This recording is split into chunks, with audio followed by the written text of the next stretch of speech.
அனைவருக்கும் வணக்கம். இன்றைக்கி நம்ம என்ன பார்க்க போகிறோம்னா, ஒரு ஆன்மீக தகவல்.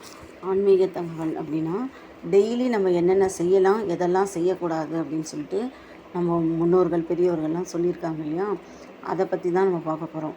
முதல்ல என்ன சொல்லியிருக்காங்கன்னா, கோவில் இல்லாத ஊரில் குடியிருக்கக்கூடாதுன்னு சொல்லியிருக்காங்க. இது எல்லாருக்கும் தெரிஞ்ச விஷயந்தான். இந்த மாதிரி நிறையா விஷயம் சொல்லியிருக்காங்க. நிறையா நமக்கு தெரிஞ்சிருக்கும், சிலது நமக்கு தெரியாமல் இருக்கும் இல்லையா, அதனால் நான் சொல்கிறேன்.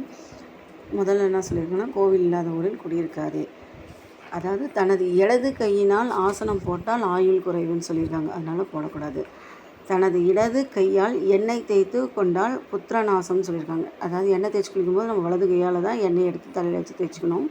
இடது கையால் தேய்க்கக்கூடாது, வலது கையால் மட்டும்தான் தேய்க்கணும் அப்படின்னு சொல்லி. அப்புறமா சாப்பிடும்போது அடுத்தவங்க பரிமாறி தான் நம்ம சாப்பிட்ணும். சப்போஸ் நம்மளே சாப்பிட்றோம் அப்படின்னா கூட இடது கையால் பரிமாறிக்கூடாது. நம்ம செல்வம் அழியும் அப்படின்னு சொல்கிறாங்க. தனது இடது கையால் படுக்கையை போட்டால் இருப்பிடம் தேசமாகும்.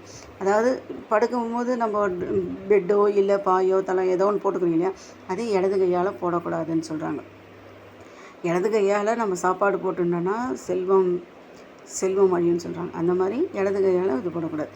அதே மாதிரி நம்ம ஜோதிடர், குரு, நோயாளி, கர்ப்பிணி, மருத்துவர், சன்னியாசி முதலியவருக்கு அவர்களுடைய ஆபத்து காலத்தில் போயிட்டு கண்டிப்பாக நம்ம உதவணும் அப்படின்னு சொல்கிறாங்க. மிகவும் புண்ணியம்னு சொல்கிறாங்க. அதுக்கப்புறம் பார்க்கும்போது சகோதரன் அல்லது சகோதரி, நம்ம கூட பிறந்தவங்க யாராவது கஷ்டப்பட்டாங்கன்னா அவங்களுக்கு நம்மளால் முடியும் போது நல்ல விஷயத்தில் நம்ம அவங்களுக்கு நல்லது செய்யணும் அப்படின்னு சொல்கிறாங்க. அதுக்கப்புறம் பார்த்திங்கன்னா, பசு, தேர், நெய் குடம், அரசு, வில்வம், அரசுடன் சேர்ந்த வேம்பு, அரச மரம், வேம்பு ரெண்டும் சேர்ந்து எதிரில் நம்ம போகும்போது எதிர்க்க வந்ததுன்னா அங்கே போய்ட்டு வலது பக்கமாக அப்படி போகணும் அப்படின்னு சொல்கிறாங்க. அப்புறமா குடும்பஸ்தன், அதாவது ஜென்ஸ் எல்லாம் வந்து பார்த்திங்கன்னா சாப்பிடும் போது ஒத்த துணியோடு சாப்பிடக்கூடாது. அதாவது ஒரு குடும்பஸ்தன் ஒரு வஸ்திரத்துடன் உணவு உட்கொள்ளக்கூடாதுன்னு சொல்கிறாங்க. அதாவது ஒரே ட்ரெஸ்ஸோடு சாப்பிடக்கூடாதுன்னு சொல்கிறாங்க. மேலே ஏதாவது ஒரு துண்டாவது அட்லீஸ்ட் போட்டுட்டு அந்த மாதிரி சாப்பிட்ணும். லுங்கி, வேஷ்டி, வெறும் ட்ராயர் இப்போல்லாம் அப்படிலாம் சாப்பிட்றாங்க இல்லையா, அப்படிலாம் சாப்பிடக்கூடாது, நல்லதுன்னு சொல்கிறாங்க. அப்புறமா சாப்பிடும்போது ஒரு கையை தரையில் ஊன்றிக்கொண்டு சாப்பிடக்கூடாதுன்னு சொல்கிறாங்க. ஏன்னா சாப்பிடும்போது நம்ம ஸ்ட்ரென்த்தெல்லாம் அந்த தரைக்கு போயிடும், நமக்கு ஒட்டாது அப்படின்னு சொல்கிறாங்க. ஸோ அந்த மாதிரி பண்ணக்கூடாது. அதுக்கப்புறம் பார்த்திங்கன்னா, துணி இல்லாமல் குளிக்கக்கூடாதுன்னு சொல்கிறாங்க. துணி இல்லாமல் ஜென்ரலாக பாத்ரூமில் தான் நம்ம தனியாக இருக்கும்னு சொல்லிட்டு குளிக்கிறோம், அந்த மாதிரி குளிக்கக்கூடாது. அதே மாதிரி மலஜலம், அதாவது பாத்ரூம் போகிறோம் இல்லையா, யூரின் பாஸ் பண்ணும்போது சில ஜென்ஸும் சரி குழந்தைங்கள்லாம் கூட பரவாயில்லன்னு வெளியில் போவாங்க. அப்போ போகும்போது சூரியன் எதிர்க்க போகக்கூடாது அப்படின்னு சொல்கிறாங்க. அப்புறம் கன்றுக்குட்டியின் கரை தாண்டக்கூடாது அப்படின்னு சொல்கிறாங்க.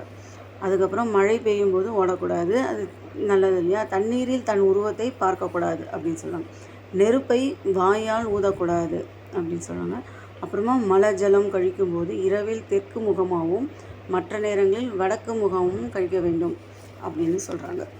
இந்த மாதிரி ஆன்மீக தகவல் வந்து நிறையா விஷயம் சொல்லியிருக்காங்க. அதில் இப்போது எனக்கு தெரிஞ்ச விஷயத்தை மட்டும் நான் சொல்கிறேன்.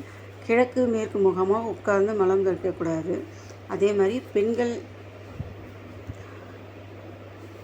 சாப்பிடும்போது முதலில் இனிப்பு, உவர்ப்பு, புளிப்பு, கசப்பு பதார்த்தங்கள் வரிசையாக சாப்பிடணும். அப்புறமா லாஸ்ட்டாக சாப்பிடும்போது தண்ணி குடிக்கணும் அப்படின்னு சொல்லியிருக்காங்க. சாப்பிடும்போது தவிர மற்ற நேரத்தில் இடது கையால் தண்ணீர் அருந்தக்கூடாது அப்படின்னு சொல்கிறாங்க. அப்புறம் இருட்டில் சாப்பிடக்கூடாதுன்னு சொல்கிறாங்க. இருட்டில் சாப்பிடக்கூடாது.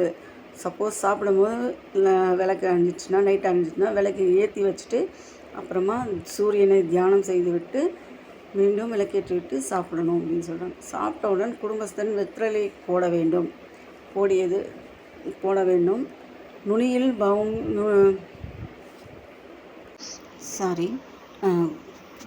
சாப்பிட்டவுடன் குடும்பஸ்தன் வெற்றிலை போட வேண்டும். வெற்றிலையின் நுனியில் பாவமும் உலகில் நோயும் நரம்பில்